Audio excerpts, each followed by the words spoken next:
забележување дека на седницата која што беше одржана во март од страна на Судскиот совет, 14 март, меѓу другото не се избра председател на Апелацијскиот суд Скопје, а исто така се изврши и преоценување, бидејќи се избра ВД председател, се изврши преоценување, вонредно оценување на судиите, односно на кандидатите. Ова укажува на фактот дека од самата седница, од аргументите кои што беа изнесени од членовите на Судскиот совет, укажува на фактот дека голем дел од судиите не се оценети соодветно, меѓу другото и поради тоа што има претпоставка за злоупотреби во АКМИ системот, односно при распределбата на предмети. 92% од судиите во 2015 и 2016 биле оценети со највисока оценка, а за разлика од тоа само 20% од председателите на судовите биле оценети со највисока оценка. Па се поставува прашањето, ако биле добри критериуми во овие 8 години, зошто сега измени најнапред законски за критериумите од една страна, а од друга страна дали тоа укажува дека можеби, не знам, председателите на судови биле по неефективни, по непрофесионални од нивните колеги судии.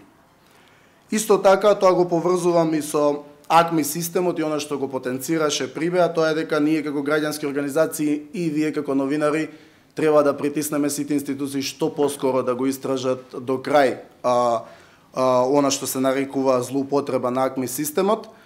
Па така, ако сите притискавме заедно Министерството за правда со таа независна експертска група да го заврши извештајот, од тогаш, тоа беше почетокот на декември, поминати се добри 5 месеци, кај што ниту Судскиот совет, ниту Советот на јавни обвинители нема преземено никакви видливи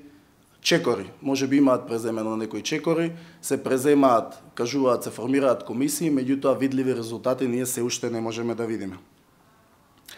Од тоа многу зависи и унапредувањето на судиите и на јавните обвинители, особено на судиите во изминативе 8 години од кога постојат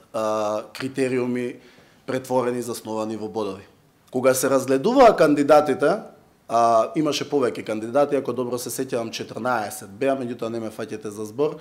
бидејќи само присуствувавме на седницата, 7 избраа. Од тие кандидати сите се разгледуваа поединечно, секој член од Советот на јавни обвинители земаше збор поединечно да образложи аргументи зошто за, зошто против. Конкретно настана многу бука околу изборот на Марија Ѓорѓиева и на неизборот на Лидија Рејчевиќ, обвинителките. Можам да констатирам, мислам да го пренесам она што беше на самата седница, а тоа е дека при изборот на Марија Ѓорѓиева, пред да дојде на разгледување нејзината кандидатура, председателот на Советот на јавни обвинители Коле Штериев јавно кажа пред сите дека му е подалечна роднина по сватовство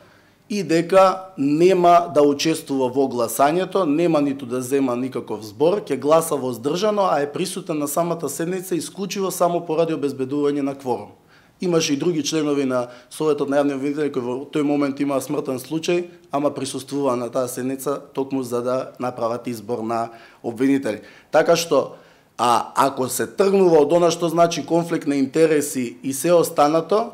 можам да кажам дека немаше. Во однос на неизборот на Лидија Рејчевиќ, обвинителката, сите буквално до еден земаа збор од Советот на јавни обвинители членови,